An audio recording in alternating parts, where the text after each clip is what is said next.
আসসালামু আলাইকুম। আজকে আমরা শুনবো আলফির মুখ থেকে একটি গল্প। আজকে বলবো স্যার, দুই বোনের গল্প। বল শুনি, তুই কি গল্প বলবি?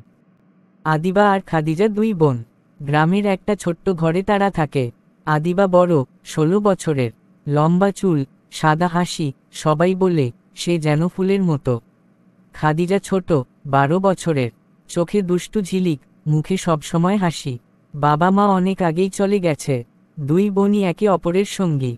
সকালে উঠে আদিবা রান্না করে, খাদিজা স্কুল যায়। বিকেলে ফিরে দুজনে মাঠে খেলে।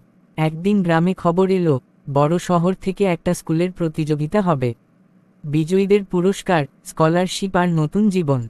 আদিবা বলল, খাদিজা, তুই অংশ নিবি। তোর গল্প বলার ক্ষমতা অসাধারণ। খাদিজা লজ্জা পেয়ে বলল, দিদি, আমি ভয় পাই। তুমি যাও না। আদিবা হেসে বলল, না রে, তোর স্বপ্ন আমারও। আমরা দুজনে মিলে প্রস্তুতি নেব। প্রস্তুতি শুরু হলো। সন্ধ্যায় দুজনে মোমবাতির আলোয় বসে গল্প লিখল। খাদিজার গল্প ছিল দুই বোনের স্বপ্ন, যেমন তাদের নিজের জীবন। আদিবা পড়ে শোনাতো, খাদিজা বলতো। রাত গভীর হলে দুজনে একসঙ্গে শুতো। আদিবা খাদিজার চুলে হাত বুলিয়ে বলতো, তুই জিতবি, দেখিস। আমরা শহরে গিয়ে পড়ব, বড় হব। কিন্তু এক রাতে ঝড় উঠল। বজ্রপাতে ঘরের ছাদ ভেঙে পড়ল।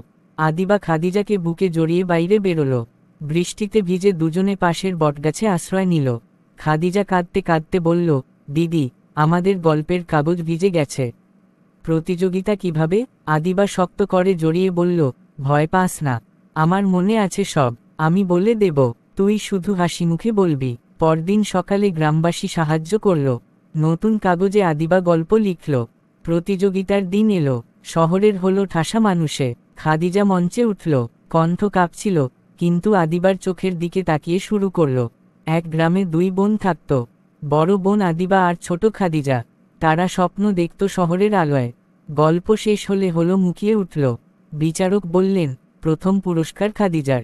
খাদিজা দৌড়ে নেমে আদিবাকে জোড়াল। পুরস্কারের টাকায় তারা নতুন ঘর বানালো। খাদিজা স্কলারশিপ পেয়ে শহরের স্কুলে ভর্তি হলো। আদিবাও চাকরি পেল, স্কুলের শিক্ষিকা। প্রতি সন্ধ্যায় দুজনে বসে নতুন গল্প লিখত। গ্রামবাসী বলতো, দুই বোনের বন্ধন যেন নদীর মতো, কখনো থামে না। একদিন খাদিজা বলল, দিদি, আমাদের গল্পটা বই হবে। আদিবা হেসে বলল, হবে রে, কারণ আমরা দুজনেই আছি। সূর্য ডুবল, কিন্তু তাদের স্বপ্ন উজ্জ্বল হলো। দুই বোনের জীবন যেন একটা অমর গল্প, ভালোবাসা আর সাহসের।